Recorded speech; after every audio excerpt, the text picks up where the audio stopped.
Yes guys, fresh na fresh balita sa Japan about sa Bangbang Mayor na si Miss Go.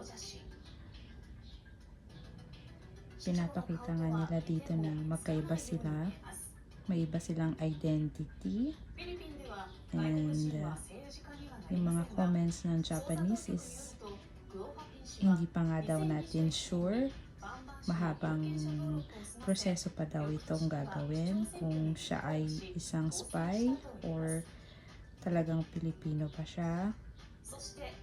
Pero sana matapos na, and let's see guys kung ano pang susunod na kabanata sa storya ni Miss Go. Bye! Thank you!